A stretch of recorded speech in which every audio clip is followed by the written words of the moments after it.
Hello, everyone. Thank you for being here today. I am Oana Groza. I'm the head of PR and investor relations at Bright Spaces. Welcome to our third review webinar by Bright Spaces. I'm so happy to have here with me today Pia Choudhury. Pia, thank you for accepting our invitation. Pleasure. Thank you for inviting me. It's always a pleasure to talk to you. And I'm happy to discuss today a topic we are both passionate and very active with PR in real estate. Pia, you are an experienced communication and strategy advisor for commercial real estate companies and for companies in the built world.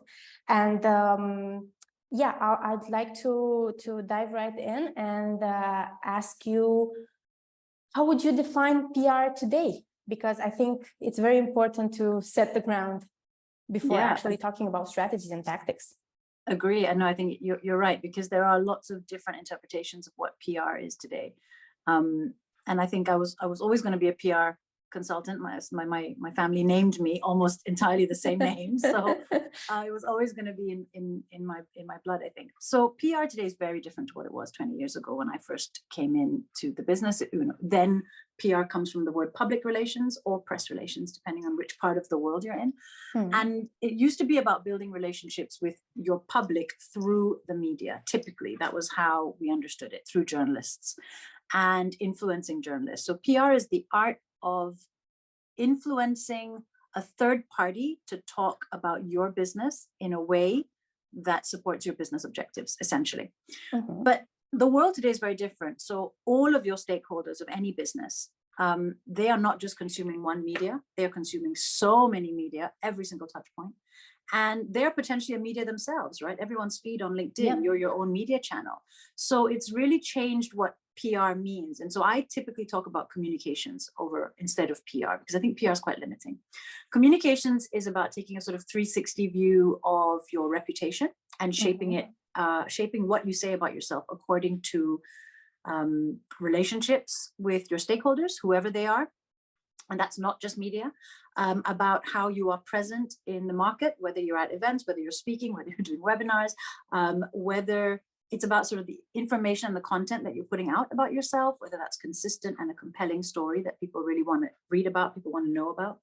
And it's also about reading the room. I think the comms professional is really, really good at assessing the context and assessing the sort of how the rest of your audience is thinking and feeling at the time, so that your timing is really right with your message. So we are really tuned into how people hear and understand your story. And so having a communications person on your side is what's going to make your storytelling more effective. Yeah, and I loved how you talked about stakeholders, because we are not just talking to the media. Maybe that was a bit more of a traditional way of doing PR, but actually everybody a company interacts with can be a stakeholder, starting from employees to investors, to clients, to partners, of course, the press, but it makes this job of a PR, of communication professional, so complex. 100%. I think the stakeholder that influences a commercial real estate landlord today is so different to 20 years ago. And we used to just talk to occupiers, we used to just talk to agents, to brokers, to architects, to people in our world. It was quite a closed real estate community in a way. But now we have to talk to everyone from a customer perspective, the experience of the user, the occupier's team, their workforce, the people that make the decisions, the people that use the spaces, communities, neighbors. You've got to think about how your story lands with so many people, and they are not B2B audiences. A lot of them are community and consumer audiences. Exactly. Yeah. So and in this context, what would you say is the most important thing to keep in mind when building your strategy or your communication strategy? Because you have so many new audiences you're talking to that it can be a bit, challenging. So what's your take on this? Where do you start, kind of thing? Exactly. Yeah. So for me, we always start with who you are, who you want to talk to, and what action you want that person or that audience to take. That's the sort of foundation. So when you bring, or when you're working with a communications advisor or a PR agency, they'll often ask you to stop and think about your message. What is it you're trying to say about yourself? You need to know what your business goals are. What does 3 years look like? What does 5 years look like? Where do you want to position yourself? And then a little bit of looking at what your competitors are doing, a little bit of looking at what your different stakeholders are doing. So who you are, who you need to talk to. And this is so important. Like, all of our work is around understanding your audience, because they're all listening for different things. And when you think about stakeholders, you want to think about who has the power to influence your power to influence a decision that affects your business. So are they the buyer of your product? Are they the person who signs the lease? You know, what are they? What is their power? And then what is their interest? So you might have a space that's so kind of modern architecture, and the kind of cool marketing team of the occupier loves it, but the finance director is not interested in the cool architecture. The finance director is interested in the financials, presumably, and they're signing the lease. So you've got to balance your message with your stakeholder, who has the power to make the decision and who has the interest in your product. And you kind of have to balance that. Yeah, and this means that, you know, our roles are very aligned to business objectives. Absolutely. So it's not just putting a message out there for the sake of, I don't know, awareness, or just for people to hear about you. Because absolutely, you have so many new stakeholders, and they all influence your business in a way. And it's where the comms and marketing teams, and I talk about them as one, I suppose, where they have a seat at the table to help very early on understand where the strategy is going. Then we can lay the groundwork. We can start telling that story. We can start bringing on side all the stakeholders that you need, who have the most power and influence in that process for you to get to where you want to.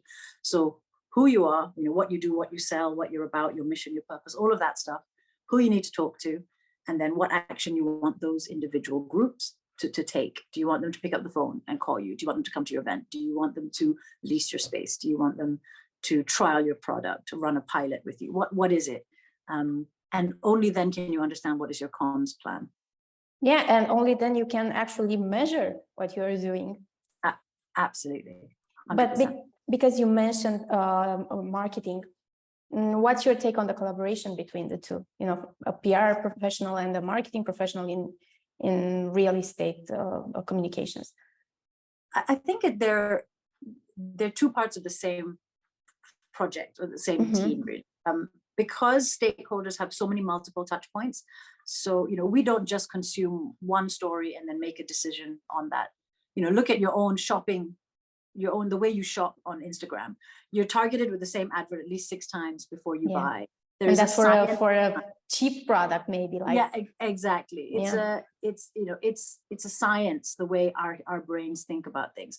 And the journey that your stakeholders take would include, you know, listening, accidentally hearing you speak at an event. They weren't trying to get to you, but you were there at the panel and they heard you. Yeah. They then see something on LinkedIn. They then might go past a building and see a beautiful piece of art outside the building and say, oh, it's one of their buildings. Oh, cool. Or they might then hear from a friend or a colleague in a meeting that they've done something with you. Then they'll see maybe there's some social media targeted advertising. They might then go to your website. They might then bump into you at an event or a conference or an exhibition where you've got to stand. Multiple touch points. Now, those touch points are sometimes controlled by comms and sometimes by marketing, right? So that they are doing the same job, but just in slightly different ways. Marketing is perhaps more of a science. It's a really complex science, and it's getting more complex every day with technology and with all the multiple ways you can target your audiences to convert leads.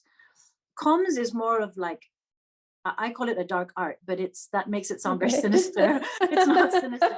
You know, with comms, like with marketing, we are both a mouthpiece for your business. We are telling them a positive story about your business. We're trying to attract interest and understanding with your audiences. But comms is also about holding certain information because it might not be timely to talk about it. It's also about protecting your reputation, thinking about the long-term reputation in a way. So it is the same piece. We just use sort of slightly different methodology, and ours is communication is possibly more about relationships and dialogue, because, you know, you're building long-term relationships with these stakeholders. And there's definitely a lot of crossover though. Yeah, and just to kind of mention what you already said, that in PR it's more about a compound effect. It's not that easy to track and monitor everything as it is with marketing. It might take 6 months or a year until you see results, and even then you don't know exactly if it came from a certain article or from an event. Yeah, very hard to track. It used to be simple. You just measure how many column inches. What we used to do years ago, which is no longer a practice in the PR world, is you would say, right, you take out the newspaper and you'd say, how many inches of column space did we get on this page? And then you'd go and find out the cost of the advertising for the full page, and you'd find out a price based on how much space. And now that is a terrible measurement, because you're not seeing so much data behind that, how, whether the person's even reading it. You don't get all of that data. Whereas now with media being online, you can see how much engagement there is. You can kind of track where a story lands. Say, for example, we've got a great piece of news that we give to, we have a media plan and we get the coverage we were really hoping for. A journalist has really understood our story. They understood it because we've been speaking to them for 3 months, 6 months, a year before that. They understand our business. They got the story. We got the timing right. We got the image right, the context right. It was a relevant news to the problems of the day. We get the coverage. We then stick it onto our LinkedIn in multiple ways. Cut it, slice it, dice it, and we can track how people are engaging with it. We can track if they're going to the article and linking it. So it's so much more sophisticated than column inches. But equally, how do you measure the quality of that relationship of 6 months with a journalist or with an industry body? You want to build a relationship with a really influential industry organization. You go to their events, you support their events, you speak on their panels, you mentor with their young people who they're trying to bring through the industry. You do all of that work. And then the industry comes in and says, hey, let's support you on this amazing project you're trying to do. So how do you it's a relationship. So you have to put in the work to get the results and to actually build something sustainable on the long term. And that's what's amazing about the real estate sector. I think we are very, very good at relationships. It's a very kind of, we talk, we're open, we kind of help each other. Like it's a wonderful sector, which is why I've stayed in it for nearly 20 years. It is. I can confirm that. But Pia, what are some challenges you see in PR for real estate? Because of course you have so many opportunities, and now with all the changes we've seen and all the new tools that have appeared, but what are the challenges, the more difficult parts, in communicating for the industry?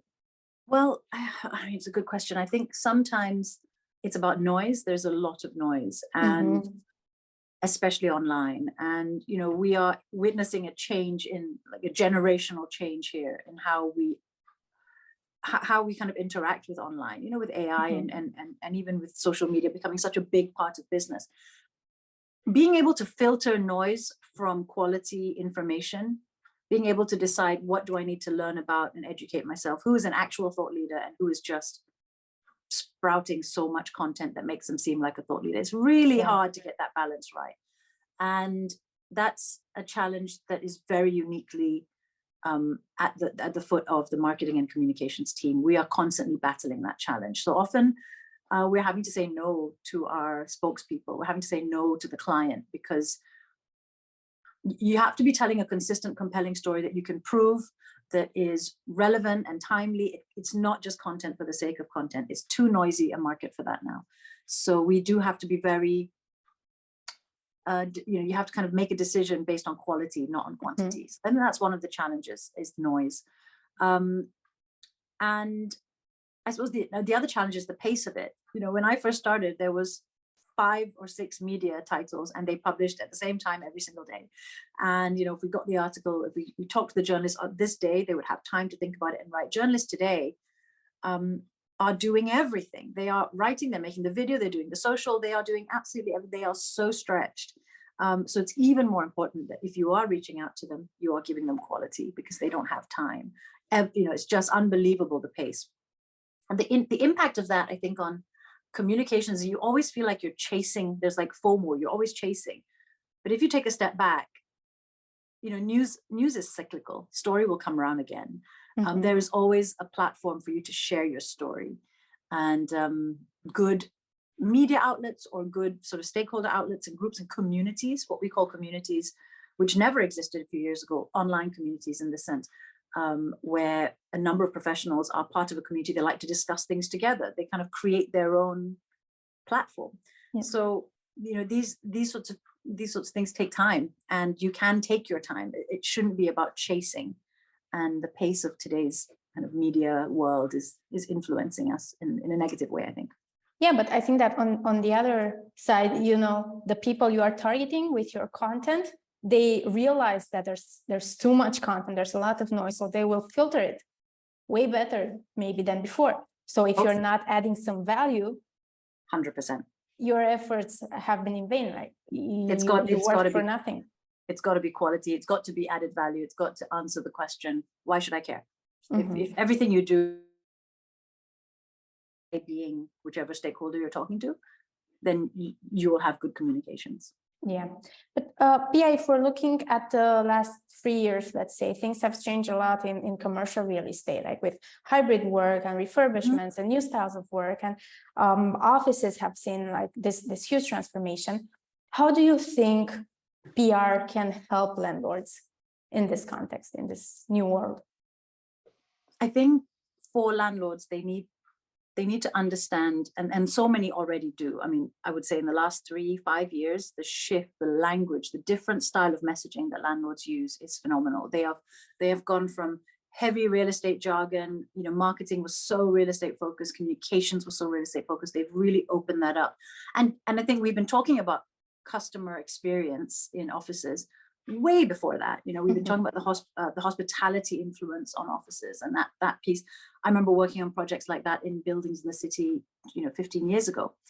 But now the narrative has gone up all the way to the top in how we report, how we present our data as a business, you know, even for the REITs, even for the listed companies. It's less insular. It's much more about talking to the whole market. We're all recognizing real estate has a power and a purpose far bigger than within the real estate sector. We influence how you know, people are living and moving and working, and we have a role to play, especially in energy efficiency and minimizing carbon impact. So we have this huge role. So why have we been talking in this small way just to each other? So I love seeing it. I've seen so many businesses rebrand, reposition themselves, and start talking to people on the street. Understand us. Look, there's no, you know, there's nothing here. We're creating a space. We hope that space contributes to your community or your office or your company, and we see that, and that's been really interesting. That's a response to the challenge that I think has been amazing to watch from so many real estate companies. Lots of them still have a way to go, but it's a process, I think, and we're definitely on the right track. I like how you're going back to the message, because we've seen in our activity how important it is to craft your message in a way that even people who are not working in the real estate industry will understand you. Because, for example, when you move to a new office, maybe the person who makes not necessarily the decision, but who makes the research is not in real estate, and they will not understand all those, you know, complicated terms or terms that are very specific to the real estate profession. So you have to adjust and understand that your clients have changed now. Agree. And for me, it's about the lens that you look at your content or your message or your story. So if you were doing a piece of content for, I don't know, a partnership with a landlord and say Bright Spaces, the lens is, well, let's see, I'm an occupier. What, you know, if the landlord cares what the occupier thinks and the occupier cares what their staff think, what are their staff thinking, and work backwards from it. What is going to make their teams excited about something and want to come back, knowing that's what the occupier wants, and what the occupier wants is what the landlord wants. You kind of go tick, tick, tick up the chain, and it gives you a really clear sense of what you're trying to say. And I always find if you write so that anybody can understand, if you can't explain it to your friend when you're at the pub, if you can't explain it to your grand auntie at Christmas, if you can't explain it to those people, then it's too complicated. It's too complicated, yeah. Another thing that we've seen is a lot of tech adoption in real estate, and it's kind of a transformation happening. Yes. With many tools and many platforms and SaaS solutions and stuff like that. And I think they can be an asset for PR professionals working in real estate. They can use it, right? Especially in this, let's say in leasing and in marketing, for example. What's your take on this? Like, how can technology and PR benefit together a landlord or a developer or even an agent? I mean, so many ways. And obviously we're in this, 15 years of prop tech being a thing, and so much of the industry is digitizing now. It's brilliant to watch from where we are. There's a couple of ways. I think the tech is either helping you, tech is there to help you achieve a goal, whether that's sort of efficiency, faster conversion, reaching customers, engaging with customers, or whatever that case may be. And I know with Bright Spaces, that's what that's what it's there to do. So either tech is being used from the communications team to give us data that we can use, because we are always looking for proof points. Taking a step back, I can tell you that my business is the greatest business in the world, but if I can't prove it, why on earth would you care, right? So I'm always looking for data, and get in line. Every single person in the world is looking for data. That's kind of where we're all at. So technology that gives us access to data to prove our narrative is fantastic. So say, for example, there is a technology that demonstrates how people interact with their space. Awesome. That gives us something to say, hey, this is a trend we're seeing. Hey, we're seeing that the workforce from this kind of age group really respond to whatever that might be. So that gives us data. The tech itself is sometimes a cool piece of kit to show and share and get people excited about. So for example, you've got something that looks brilliant, that has an interesting functionality or makes you think about space in a different way. Real estate is such a visual asset class. We get to play with, Lego basically. So to have the kind of cool new perspective of the tech, that is sometimes something lovely to share with your audience, your stakeholders. Remembering that they get a lot of this, how do you make yours stand out? How do you demonstrate the add value that's really going to tick their box? Whether that's a journalist or a leasing agent or whomever you're trying to talk to. So yeah, the tech is in itself something lovely to play with and look at and understand, but it also is a source of data for us, the comms team, and that's incredibly valuable. I have to ask also about automation and how you see you see it impacting, our roles as PR strategists in real estate. How will it change the industry? Well, I'm going to start by saying every question you've asked, I've put straight into ChatGPT. So I've just been reading what they told me. So this whole thing is a lie. This one goes really, really well. Okay.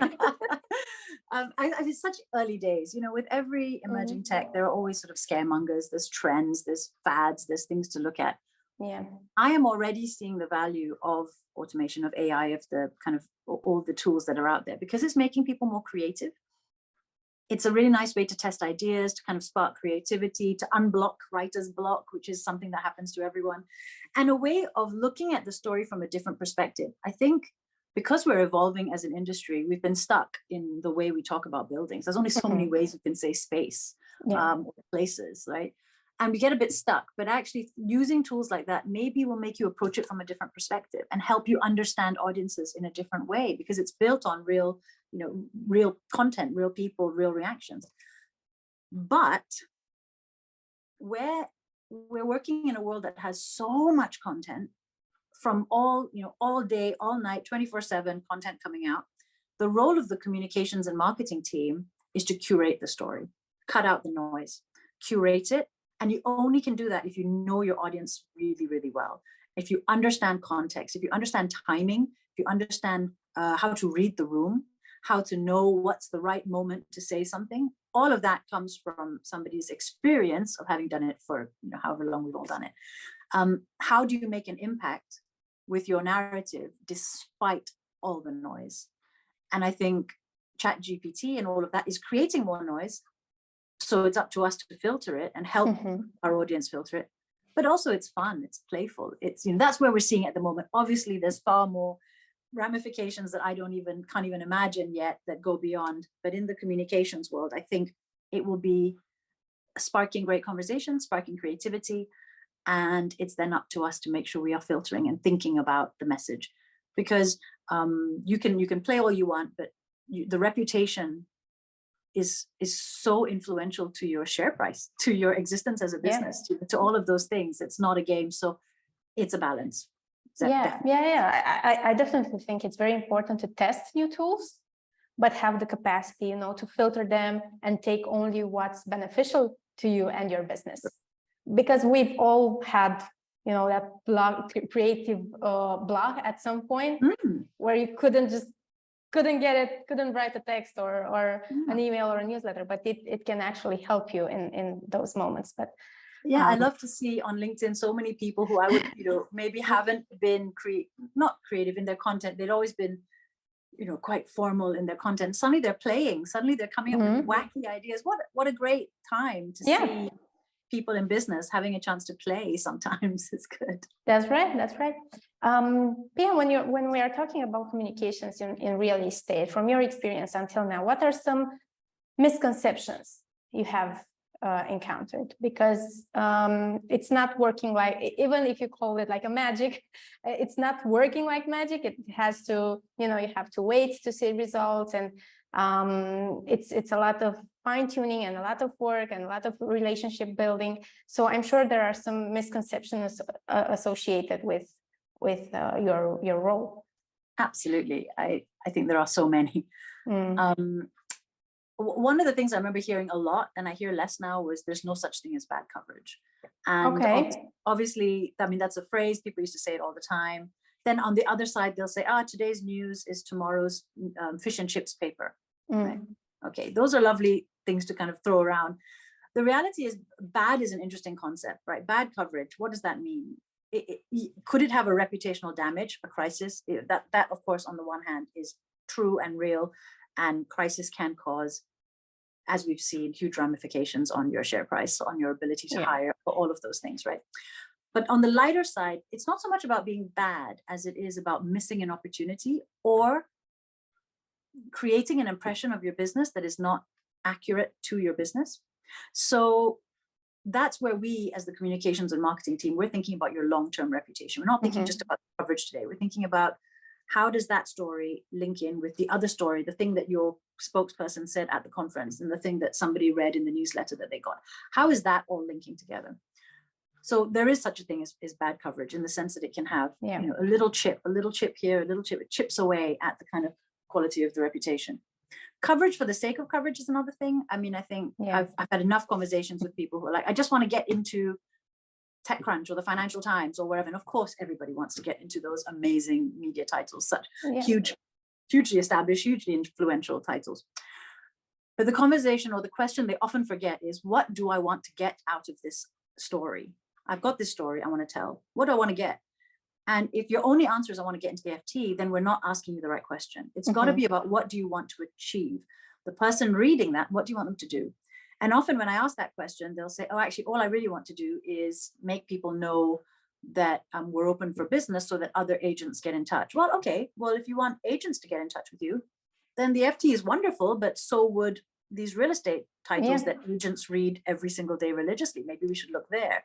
So understanding what action you want or what result you want out of your coverage is a really important first step before you make your media plan or before you make your content plan. And similarly, everyone wants to be in the big titles, but there is a lot to be said for a deeper, more quality conversation with a media title that can give you the space on their website or in their magazine to really tell your story, right? Because the higher up the chain you get, the smaller your story gets, if that makes sense. They're chipping away at the story. So if you really have something nuanced that you need to say, something that requires detail, then find the media title that has the audience that you want, that gives you a chance to really tell that story in a quality way. Another one I would say is, sometimes people think that all of their news is interesting, and the communications advisor's job is to say, no, it's not interesting. This one's not interesting. But if you can tell it in this way, it could be. Or if you could add it to this trend that we're seeing in the market, yes, it could be.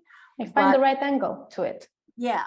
But even then it might not be interesting. I mean, we have to be really clear about where we spend our effort and our energy. I would rather not spam a journalist, but wait till I've got something quality to tell them that they're going to find interesting, so that they don't think, oh, these guys, she's chased me 3 times on something. Let's give them quality. Let's give them something that adds value to their readers. Yeah, because that's how you actually build a relationship with that journalist, and he or she will know that they will get very valuable materials from you and will be more open to you. And the same with any stakeholder. Yeah, that's right. And this takes me back to, how do you actually measure success in PR? How do you say, we have a successful PR strategy in real estate? It's really tough.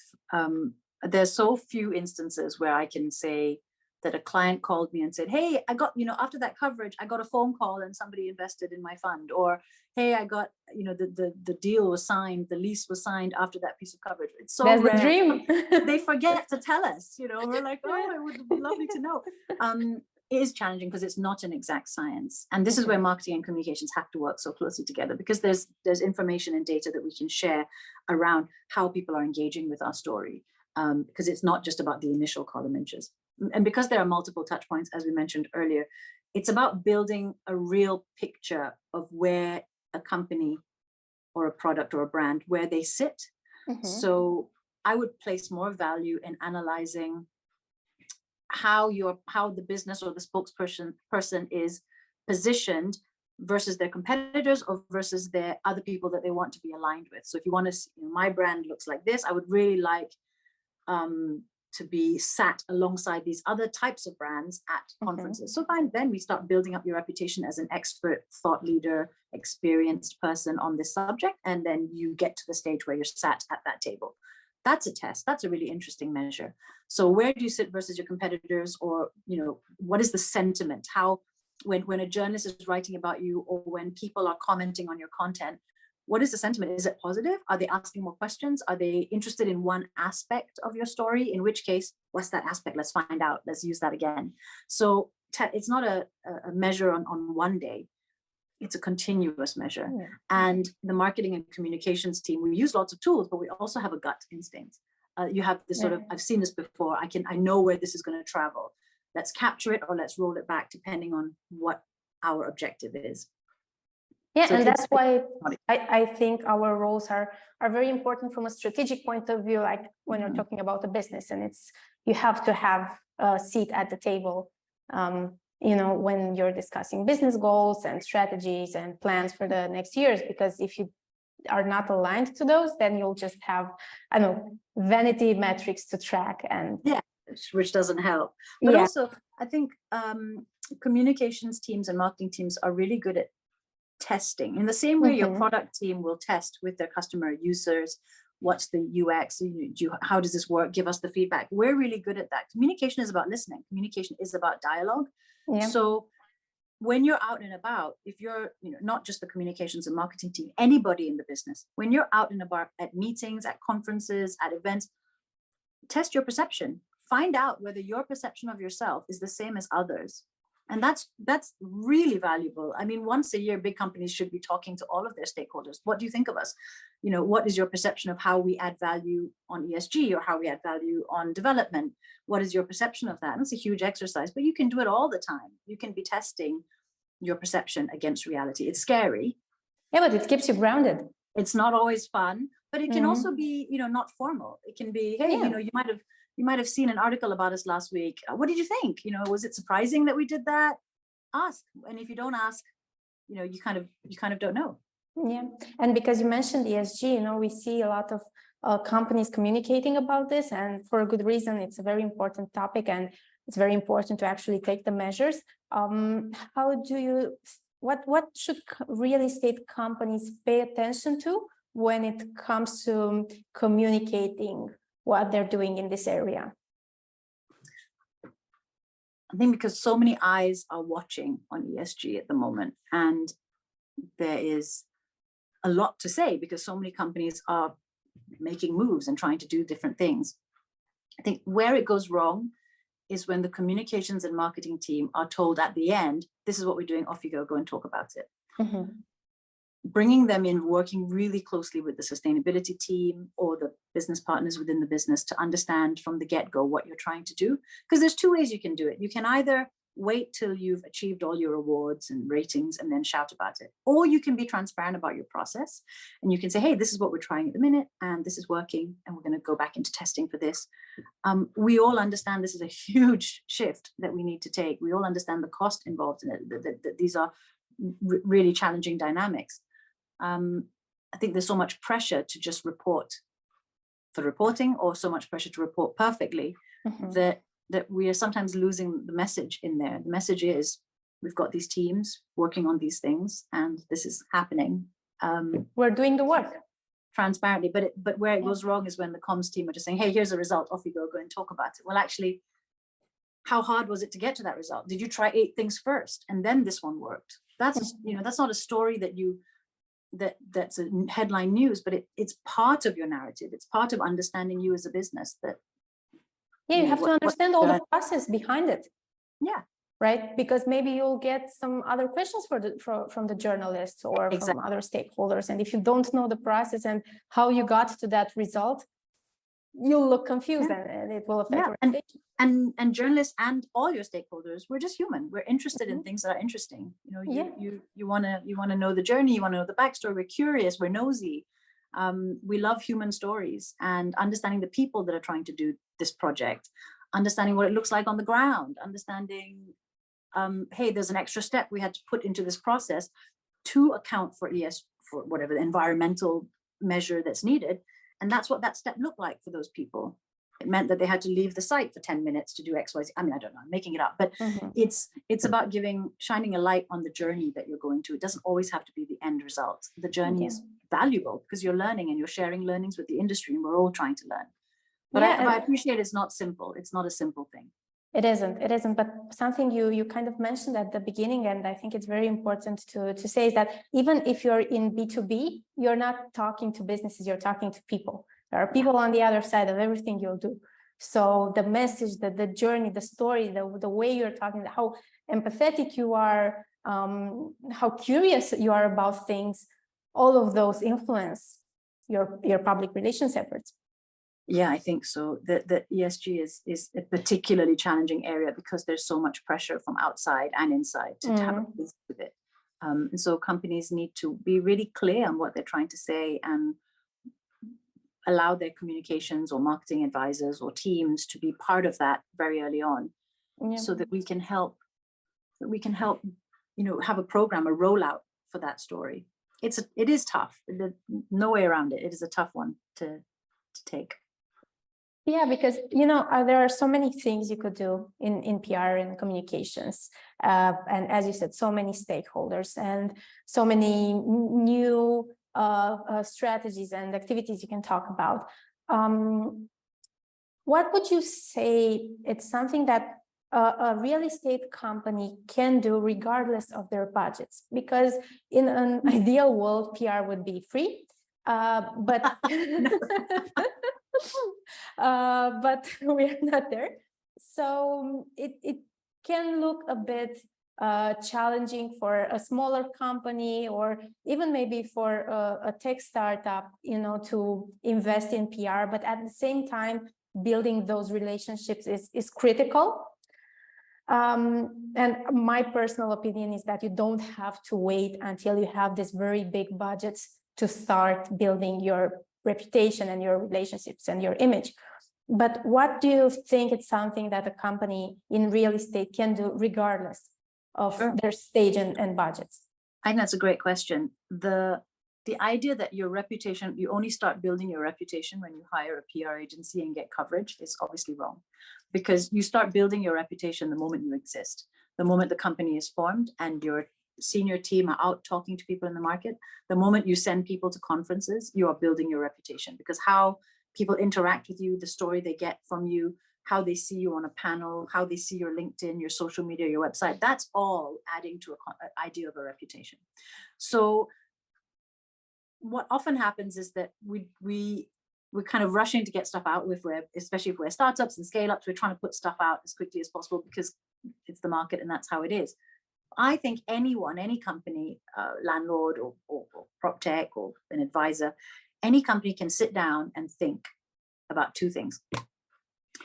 Think about your message around who are your stakeholders. Do this exercise. If you know what your story is, what you're trying to do as a business, then do the exercise of a stakeholder map. Big sheet of paper, write down all of the stakeholders, media, banks, regulators, government body, who else would you have? Agents, architects, all of those are different stakeholders. You might even have some individual influencers, like an angel investor or somebody that you're looking at. Think about all those stakeholders and then take the time to understand what drives them. Pick the most influential 5 and then do a SWOT. What is what is their world looking like? What are their pressures? What are they under? What is influencing their behavior? What is influencing their decision-making and buying power? When you understand that, you can kind of also think about what they're reading. Where are they? What events are they going to? What are they reading? That gives you a sense of where you need to be, what you need to say. And the thing I mentioned earlier, do they have power or do they have interest? If they have interest, give them more information, educate them, get them to be your ambassador, get them to understand everything about you so they can share your story because they're interested in your technology or they're interested in your architecture and they just want to be like, wow, guys, look at this is amazing. But the guys who have the power, make sure they have the information that enables them to make a decision. Make sure they've got the data. Make sure they've got the third-party endorsement from other influential parties. So thinking about your stakeholders very early on is a hugely important exercise that not as many people do as they should, because it sets you up for understanding where you go, what you do, how you spend your limited budget. The next part of that is understand your blind spots. So what are the most awkward, difficult, challenging questions you might be asked? If you're a startup, think about when you're pitching or you're doing demos or when you're trying to set pilots. What are the most difficult, challenging questions you're going to be asked? And as you're working with people, capture the questions that you're getting on the go. Like as you're getting more feedback, capture them. Because those questions are gold. Those questions help us understand the blocks of people understanding your business. And you can then change your narrative or adapt your narrative to answer those questions before they're asked. So imagine you've knocked on a door and it's already a bit open because you've already answered the potential obstacle, if that makes sense. So understand your stakeholder, understand your obstacles are two really simple exercises you can do very, very early on. And then another cost-effective, although cost is challenging, is to be more present on LinkedIn, because that is a cost. It's the cost of the CEO's time. It's the cost of the business leader's time, because typically it is them that have the experience. It is them that have the years of the track record and the reputation already. Company, when you form a company or if you have a company, doesn't have as strong a reputation as the people in the company. Exactly. So LinkedIn is about people. And more and more people are using LinkedIn as a source of their news. So it's free news channel for you. So how do you want to approach it? What kind of LinkedIn personality do you want to have? And it's about the company LinkedIn and the individual LinkedIn, and whomever the business leaders are, they need to get on board with that. And that's time. I don't think it's a lot of time. I mean, to me, you check LinkedIn 3 times a day for 15 minutes while you have a cup of tea and you're done. But a few simple tweaks, some discipline, strengthen your profile, make sure you're getting the right input, because if it is a news source, you are being targeted by input. So make sure you're getting the right input, follow the right people, follow the right content, and then boost your visibility by engagement. Make sure you are present. LinkedIn is a platform that wants you to be present, engage on the platform, add value to all of the people that you're talking to. And that's fairly straightforward. And that's something anyone and everyone can do to build up. That's a huge part of the reputation. Knowing if you're out there in the market, anyone who meets you, they're going to go and dig you up on LinkedIn anyway. They're going to go and see what you're about. So decide what you're doing. There are so many things you can do on LinkedIn, like depending on how much time you have, starting from posting, I don't know, once a week maybe, to having a newsletter or doing some live webinars, or you can do so many things so that you have the resources. Yeah. You just have to understand that. Although I would say that there's sometimes people are overwhelmed by how much there is you can do. And I think there is a low level of engagement, which is less involved and less scary, which is simply making sure you talk to the people you want to talk to, just connect with them. Grow your network, say, hey, I thought that was interesting, I'd love to follow you, can we have a chat? All of that stuff is building your reputation and it's business development, and those two things go hand in hand. And for a small growing company, that's the most important kind of function there, which is why, especially in the startup world, comms, marketing, and BD and sales all live together in one happy, sometimes not happy, sometimes arguing should family. Be happy. Because we're all trying to pull in the same direction using different tactics, and if we don't share what we're learning with each other, we miss opportunities. So yeah, I think you can do LinkedIn quite light touch and still get a lot of value in building your reputation. Just remembering everything you do out in the market, out in the world, is reputation building for the business and yourself. Because we are now constantly, we're always on. Yeah. There's no off button. On that note, Pia, those are all my questions for you. We got a question from someone in the audience that's about, you know, the way you actually build your message. And the question is, how do you find the best way to communicate between the built world that has a bit of more of a traditional way of putting out their message, and the words they're using are, let's say, a bit more old school, with the new generation of clients and tenants, and who are mostly Gen Zs and millennials, who use a very different language. So how can communications help with leveling this difference?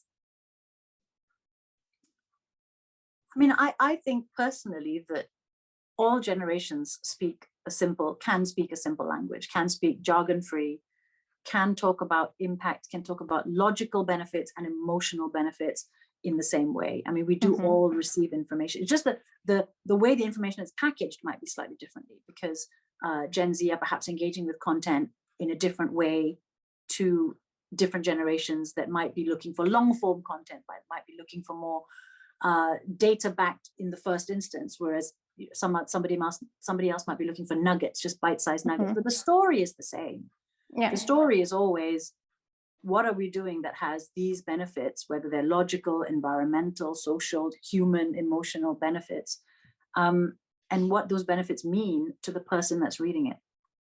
So one benefit might mean it's going to improve your work life, it's going to improve your work-life balance, but the other benefit of that might mean it's going to make sure that your occupiers stay there for longer. So it is the same, it's the same root story, but you're packaging it, or you're presenting it in a way that appeals to the audience that you want. But at our core, we all respond to the same pulls. We respond to FOMO, we respond to pressure, we respond to challenges, emotion. We all respond to the same things, and it's just a very human way. And I think keep your language human, keep your language open, keep your language approachable, friendly, and jargon-free. We don't need jargon anymore. We're all of us are past that, I think. And if you lose, like, you have to think about the hardest audience to reach. If you write for them, everybody else can get it. If you write for the easiest audience, you're losing everybody else. So the easiest audience is real estate, because we speak the language, they speak the language. We can talk about valuations, we can talk about all of these things that are important to that market, but then you've lost everyone else. However, if you speak to the furthest away market, which is possibly the consumer, possibly Gen Z, I don't know. If you speak to that furthest away audience, the ones closer to your core can understand it. They can get what they need from it. You won't lose them. And I think that's simplifying it. Yeah. Anyone gets simple. There's too much noise anyway, so make it simple. Make it simple. I like this. Pia, thank you so much. It was a pleasure, like always, talking to you. I know this was very, very useful for our attendees. And yeah, thank you. And looking forward to speaking to you again soon. Yeah, indeed. Thanks so much for having me. Great questions.